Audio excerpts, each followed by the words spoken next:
বাংলাদেশী নায়িকাদের মধ্যে কারো সম্মানী ৩ থেকে ৫ লাখ, কারো ১০ থেকে ১৫ লাখ, কারো আবার ২৮ লাখও। নতুনদের মধ্যে কারো পারিশ্রমিক মাত্র ৩ লাখ টাকা হলেও দীর্ঘদিন কাজ করেও কেউ কেউ পাচ্ছেন বড়জোর ৫ থেকে ৭ লাখ টাকা। আবার কেউ ৩ লাখ দিয়ে শুরু করে ১০ বছরে তা নিয়ে গেছে ২৮ লাখে। আবার একসময় কারো সম্মানীর অঙ্কটা ১৫ থেকে ২০ লাখের ঘরে থাকলেও এখন তা কমে এসেছে। তারকা, পরিচালক, প্রযোজক সহ সংশ্লিষ্ট ব্যক্তিদের সঙ্গে কথা বলে ঢালিউড নায়িকাদের পারিশ্রমিকের তথ্য জানা গেছে। প্রযোজনা প্রতিষ্ঠান, সংশ্লিষ্ট পরিচালক এবং তারকাদের সঙ্গে কথা বলে জানা গেছে, নায়িকাদের মধ্যে বর্তমানে সর্বোচ্চ পারিশ্রমিক নিয়ে থাকেন আলোচিত চিত্রনায়িকা পরীমনি। ১০ বছর ধরে চলচ্চিত্রে কাজ করছেন আলোচিত এই চিত্রনায়িকা।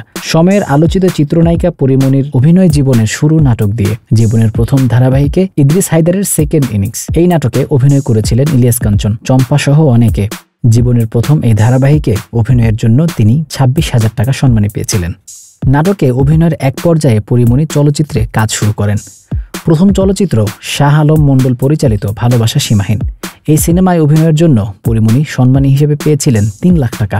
আর কস্টিউম বাবদ এই ছবিতে তখন তাকে ২০,০০০ টাকা দেওয়া হয়েছিল বলেও জানা যায়। সময়ের সঙ্গে পরীমনির জনপ্রিয়তা পাল্লা দিয়ে বেড়েছে তার অভিনীত চলচ্চিত্রের সংখ্যাও। গত বছরে পরীমনি অভিনয় করেন কলকাতার চলচ্চিত্রেও। জনপ্রিয়তার নিরিখে প্রতি ছবি পরীমনির সম্মানীও বেড়েছে।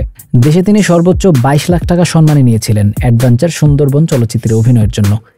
এর বাইরে দেশের আরও কয়েকটি ছবিতে অভিনয়ের জন্য তিনি ২২ লাখ টাকা সম্মানী নিয়েছিলেন।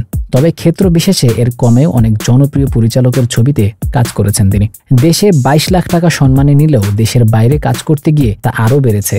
ভারতের পশ্চিমবঙ্গের একটি ছবিতে গত বছরে তিনি অভিনয় করেন। ছেলে পদ্মের জন্মের পর অভিনয়ে অনিয়মিত হয়ে পড়েন পরীমনি। মাতৃত্বকালীন বিরতির পালা শেষ করে এই ছবি দিয়ে অভিনয় ফেরেন তিনি।